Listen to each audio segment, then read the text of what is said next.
dikarenakan tentang spiritual ini sendiri ada dua dimensi yang ini sebetulnya sangat berbeda. Cuman orang kalau tidak tahu mengiranya seolah-olah sama. Kita akan jelaskan walaupun spiritual itu, tetapi kami coba urai dengan bahasa yang ilmiah. Artinya kami akan familiar memakai bahasa-bahasa yang rumus atau teori dengan sudut pandang fisika, kimia, diagram, hukum, dan sebagainya. Sebetulnya tentang spiritual itu sendiri adalah alam di atas sadar manusia. Ini batas ambang atas, ini batas ambang bawah. Di sini adalah alam sadar atau alam akal atau alam jasmani.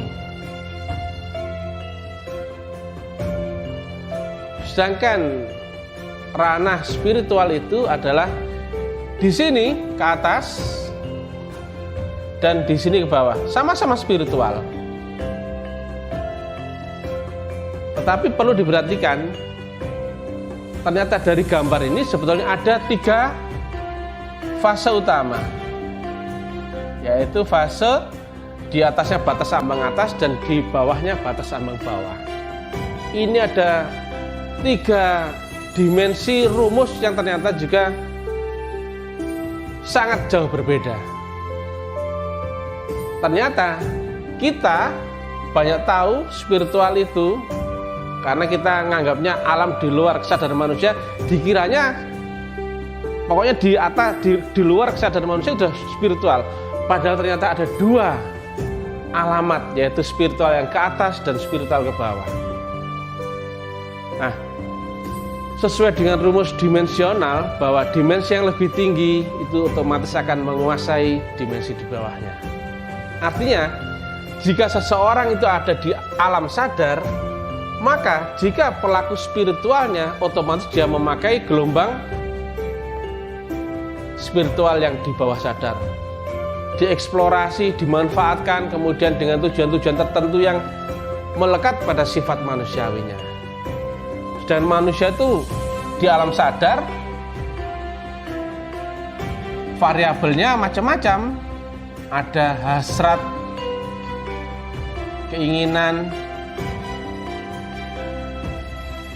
nafsu, latar belakang, harapan, bla bla bla bla bla bla. Maka kebanyakan manusia yang manusiawi adalah memanfaatkan spiritual, yaitu alam di luar batas sadarnya, yaitu di bawah ambang batas bawahnya, itu dengan tujuan-tujuan yang manusiawi. Manusiawi ini bukan berarti manusia yang sempurna ya. Manusiawi itu artinya manusia umum, anggap aja gitu. Contohnya, mohon maaf, banyak ini orang kalau memakai, mohon maaf, ada kan, kalau kita di Indonesia kan familiar, ada santet, pesugihan, kemudian penglaris, terus maaf, ilmu-ilmu karomah, kemudian banyak sekali, mulai pengobatan, kemudian kedikjayaan, bla bla bla bla, yang jika alam sadarnya manusia ini bisa mengontrol, berarti spiritual yang dipakai adalah spiritual dari bawah gelombang sadarnya manusia. Artinya resikonya adalah dengan menggunakan dimensi kesadaran yang ada di bawah alam sadar manusia, maka manusiawinya ini akan menguat. Dan itu ternyata adalah resikonya luar biasa. Padahal manusia pasti punya selera, latar belakang, keinginan yang itu sifatnya bisa menjadi tidak terkendali. Manusia nggak ada puasnya. Minum saja, kalau misalkan ada pilihan lain, pasti saya pilih es jeruk, bukan air putih. Kalau ada pilihan lain. Begitu pula kalau misalkan saya punya uang 10.000, pasti saya mau punya yang lebih lagi, 100.000, 1 juta dan seterusnya. Nggak ada habisnya. Dan itulah nanti yang memunculkan sifat keserakan, saling memakan, saling memanfaatkan, intimidasi, kapitalis. Apapun akan dikerjakan manusia jika ada peluangnya, sikat. Maka sifat manusiawi ini akan luar biasa dominan. Maka keakuannya, merasa, kemudian yang itu akan terkontrol oleh nafsu yang buruk.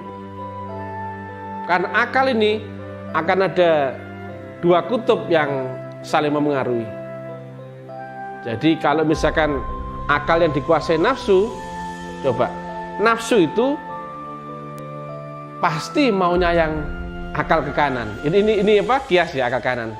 Enak, nyaman, tenang, dijamin, banyak, senang, santai, semua yang enak-enak.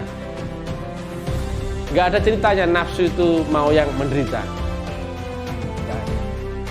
Atau misalkan kondisi tidak nyaman. Maka jika itu dibiarkan, artinya sudut pandang orang yang menganggap itu adalah spiritual, ternyata spiritual negatif atau spiritual di bawah alam sadar manusia, maka sifat manusiawinya yang dikontrol oleh nafsunya itu makin tidak terkendali. Itu